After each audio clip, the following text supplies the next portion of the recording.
मोहम्मद के नाम की खालिक ने उस पे आतिशे दोज़ख हराम की। तेरे मकाम का तो खुदा ही को इल्म है, जन्नत तो है जगह तेरे अदना गुलाम की। इस तरह तौबा से रंगे दिल बदलते जाइए, सुन्नतों तौहीद के सांचे में ढलते जाइए। जन्नतुल फिरदौस में जाने की ख्वाहिश हो गए, जन्नतुल फिरदौस में जाने की ख्वाहिश हो गए, जन्नतुल फिरदौस में जाने की ख्वाहिश हो गए, जन्नतुल फिरदौस में जाने की ख्वाहिश हो गए, जन्नतुल फिरदौस में जाने की ख्वाहिश हो गए। नक्शे पाए मुस्तफा पर आप चलते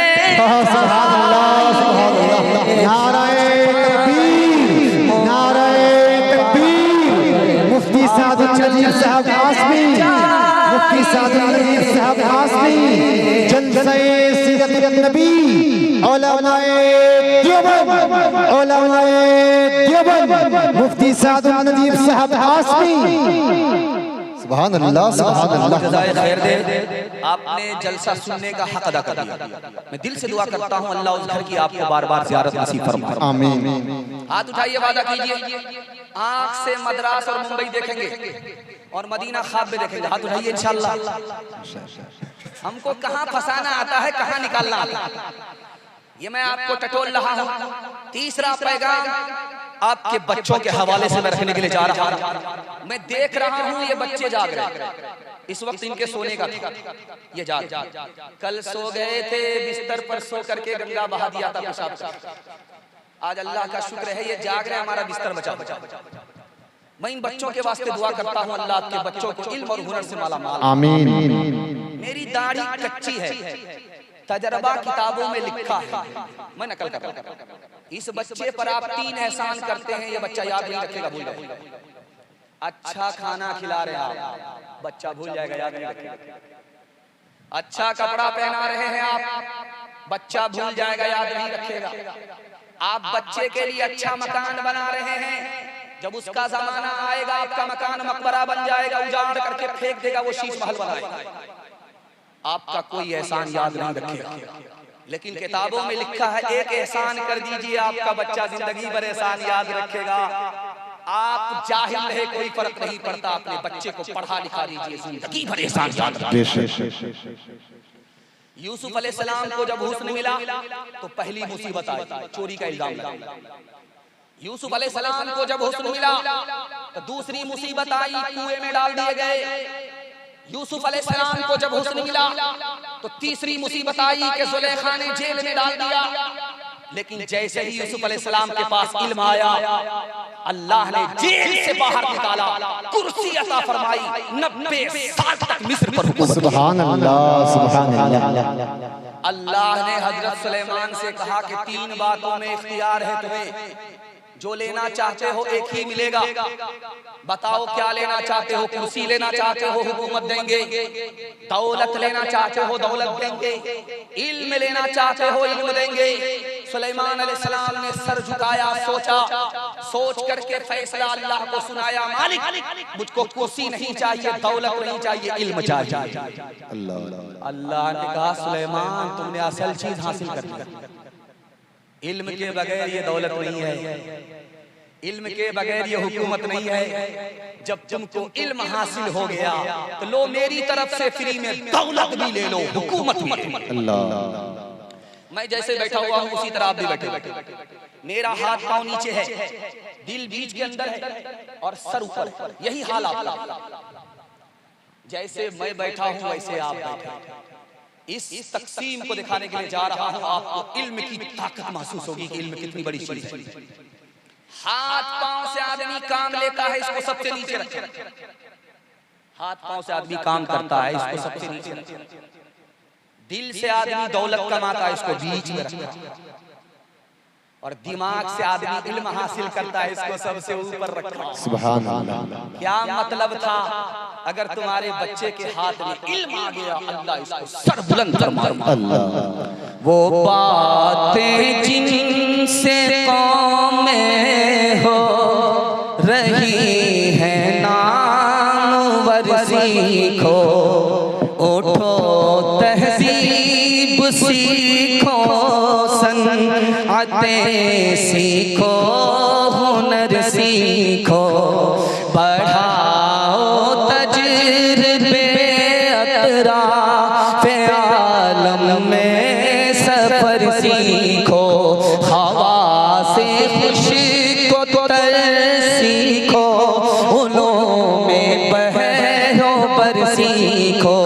खुदा के वास्ते ऐ नौजवानों होश में आओ, दिलों में अपने खैरत को जगा दो, जोश में आओ, दिलों में अपने खैरत को जगा दो, जोश में आओ। हाथ उठाइए, वादा कीजिए, बिल्कुल सही वादा है।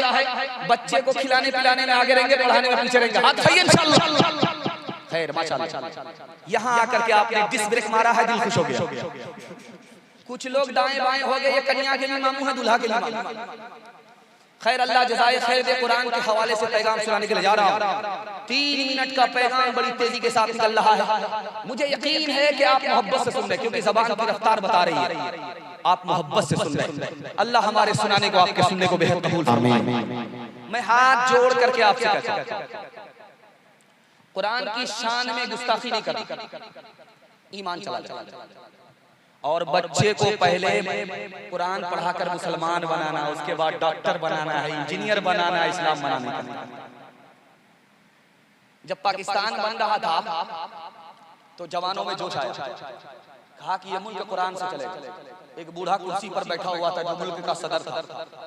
वो बोला कि दिस इज ओल्ड बुक, ये पुरानी किताब है, इसकी हमको जरूरत नहीं है। इस घर को आग लग गई, घर के चला। मुसलमान होकर के कुरान के बारे में क्या बोल रहा है? इस कुरान का दुनिया में कोई फायदा नहीं है। मुसलमान होकर के बोल रहा है कि कुरान को तोते की तरह रट लेने से क्या होगा। मुसलमान होकर के बोल रहा है बगैर समझे कुरान पढ़ने से क्या होगा। इस तरह का जुमला एकदम बम है, ज़बान से इधर निकलता है, सीने से ईमान बचता है। आपका बच्चा खुदा न खास्ता में दुआ करता हूं कि अल्लाह कुरान से महरूम ना करे। अगर कुरान से महरूम हो गया, डॉक्टर बन गया, प्रोफेसर बन गया, इंजीनियर बन गया, न जन्नत में जाएगा न आपको जन्नत में जाने देगा। कुरान की तफसीर में लिखा है कि खुदा पूछेगा बच्चे से, तुम इंजीनियर तो बन गए लेकिन कुरान तुमने सिखाने का मेरे माँ बाप ने महरूम कर दिया, इसलिए महरूम हुआ। मालिक मेरे माँ बाप को जन्नत से महरूम कर दो, इसलिए कि उन्होंने कुरान से महरूम कर दिया। हाथ उठाइए, वादा कीजिए डॉक्टर का फीस नगद और बच्चे के उस्ताद की तनख्वाह उधार। हाथ उठाइए इंशाअल्लाह। खैर माशाअल्लाह, आप समझ में आ रहा है। पिंडाल ही में है, ससुराल में नहीं है। या इलाही तो हमें मिले कुरान कर दे, फिर नए सिरे से मुसलमान को मुसलमान कर दे, फिर नए सिरे से वो पैगंबर जिसे सरताज रसूल कहते हैं, वो पैगंबर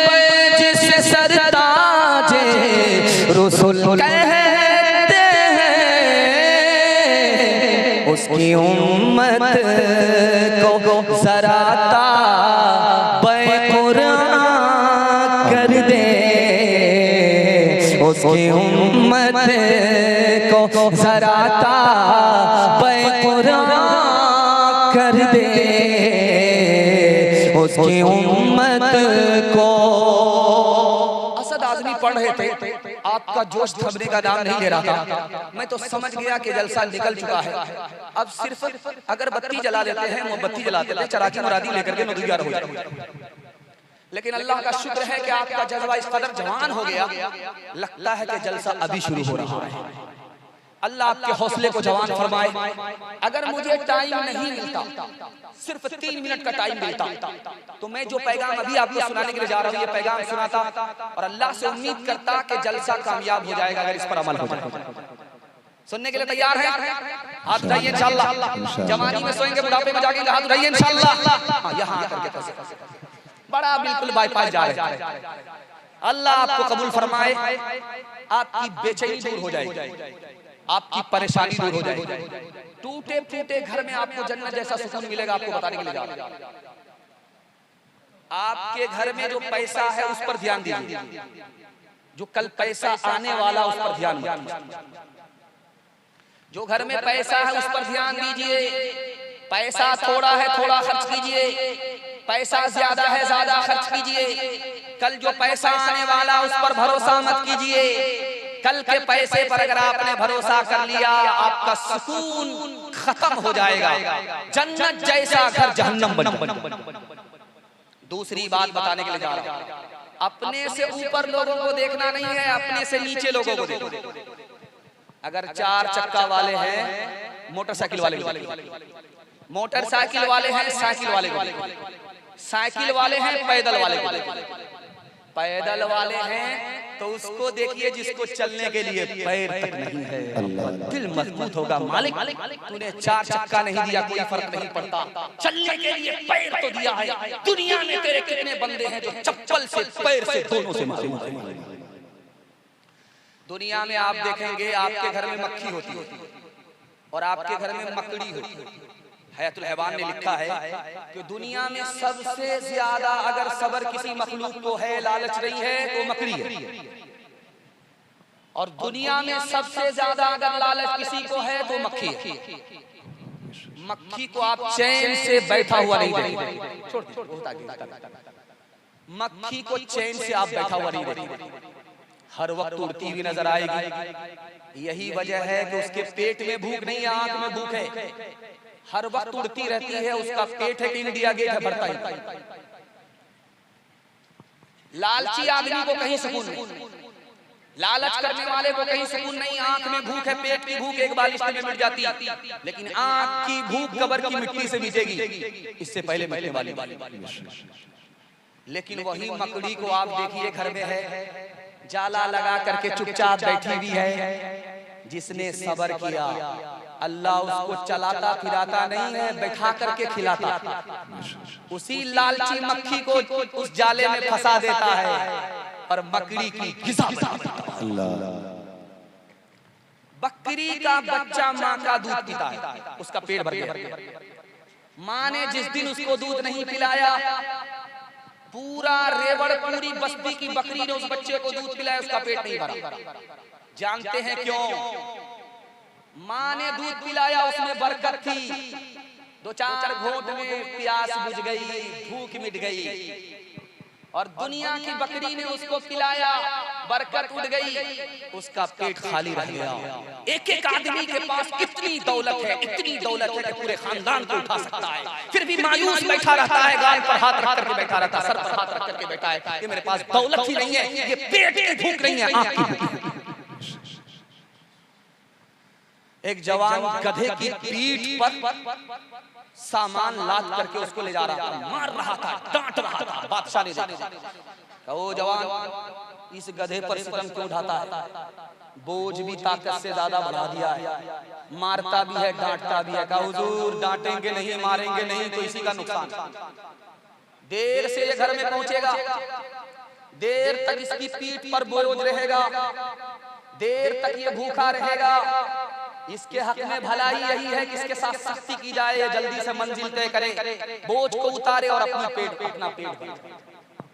बादशाह को उसकी नसीहत का बड़ा जोर का झटका लगा। का तू बड़ा अक्लमंद है, नसीहत करो। 3 बात की नसीहत उस बच्चे ने की है, वही मैं आपके सामने रखने के लिए जा रहा हूं। जब आपकी अच्छी जिंदगी कटे तो आपको गुनाह से बचना, अल्लाह कामयाब करेगा। जब आपका हर काम मुकम्मल हो जाए तो आपको मौत की तरफ ध्यान देना है, अब चलने का वक्त। जब आपके घर में खुशी ही खुशी हो तो आपको डरना है कि इसके बाद मुसीबत आने वाली है। हाथ उठाइए, वादा कीजिए वक्त से पहले मौत की तैयारी करेंगे इंशाअल्लाह, और मरने के बाद तौबा करेंगे। हाथ उठाइए इंशाअल्लाह। सितारों से आगे जहां और भी है, सितारों से आगे जहां और भी है, अभी इश्क के इम्तिहान भी है। इसी रोज़ व शब में उलझ कर न रह जा कि तेरे ज़मानो मकान भी है। अगर खो गया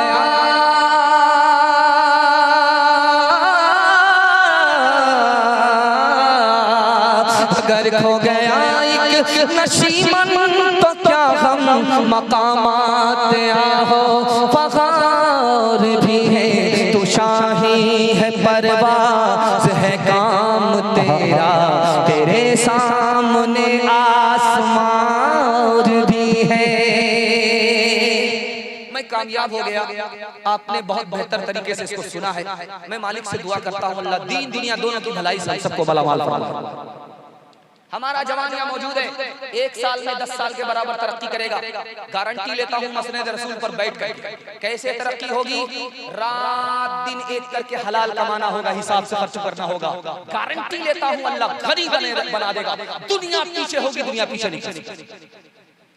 हजरत उमर ने जवानों से कहा, ओ जवान, खेती करने से मायूस मत होना, खेती करो शान से, सर झुका करके खेती मत करो। खेती से तुम्हारा दीन महफूज होगा, खेती करने से तुमको इज्जत मिलेगी, शराफत मिलेगी। खेती करने से सर मत झुकाना, शान से खेती करना।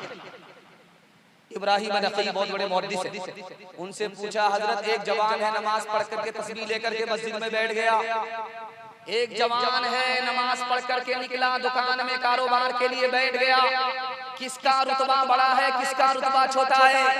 हजरत ने फरमाया कि जो तस्बीह लेकर के नमाज के बाद मस्जिद में बैठ गया उसका रुतबा नहीं है, रुतबा उसका है जो मस्जिद से फारिग होने के बाद कारोबार के लिए दुकान में बैठा, ये शैतान से मुकाबला कर रहा है, इसका दर्जा उससे बड़ा। एक जवान तस्बीह लेकर के बैठा मस्जिद में, उसको माँ बाप के कमाने से कोई लेना देना नहीं, बीवी बाल बच्चे के लिए कमाने से कोई लेना देना नहीं। हजरत इमाम अहमद इब्न हंबल फरमाते हैं, ये आबिद नहीं है, बहुत बड़ा जाहिल है। बीवी बाल बच्चों के लिए हलाल कमाना, हिसाब से खर्च करना भी फर्ज है। अल्लाह के रसूल ने एक जवान को देखा, भीख का कटोरा लेकर के कहा, अल्लाह के नाम पर दे दो, अल्लाह के नाम पर दे दो। पूछने वाले ने कहा, भीख मांग रहे हो या फुटबॉल खेल? बोला, शर्म किस बात की, मेरा दादा नेशनल फकीर था, मेरा बाप इंटरनेशनल फकीर, खानदानी पेशा। अल्लाह के रसूल ने फरमाया कि जो जवान भीख का कटोरा उठाता है, इससे अच्छा है कि वो पीठ पर लकड़ी का कट्टर उठाए, तिजारत करे, मेहनत मजदूरी। एक मंतकी चोर था, काम धंधा करता नहीं था, चोरी करता। जब आम के बगान में आम तोड़ने के लिए, चोरी करने के लिए आता था तो क्या बोलता था, ये आम भी मेरे अल्लाह का, मैं भी अल्लाह का, फिर कौन होता है मुझे कोई रोकने वाला, टोकने? धड़ा धड़ धड़ा धड़ खाता था, पेट भर करके नदी क्या रहा। 99 दिन चोर के एक दिन कोतवाल, आम वाला पहरे पर बैठा हुआ था, कौन मंतिकी चोर है, आता है मंतिक से चोरी करके निकल जाता। जब आया चोरी करने के लिए तो बोलता है, अल्लाह ने हमको बनाया, मैं अल्लाह का, ये बाग बगीचा अल्लाह का, आम खा रहा हूं अल्लाह के नाम पर, फिर कौन होता है मुझे कोई रोकने वाला, टोकने? आम का मालिक जो पीछे सुन रहा था वो बोला बड़ा मंतकी चोर है, इसको फलसफे से फंसा। रस्सी लेकर के आया, कमर में बांध दिया, लाठी ला करके लेकर के दो हत्थों मारना शुरू। जब वो चिल्लाने लगा तो बोला कि ये लाठी भी खुदा की, मैं भी अल्लाह का हूं, तुम भी अल्लाह के। जब मार पड़ती है तो क्यों चिल्ला रहे हैं? कोई तुम्हारी फरियाद को आने वाला नहीं है।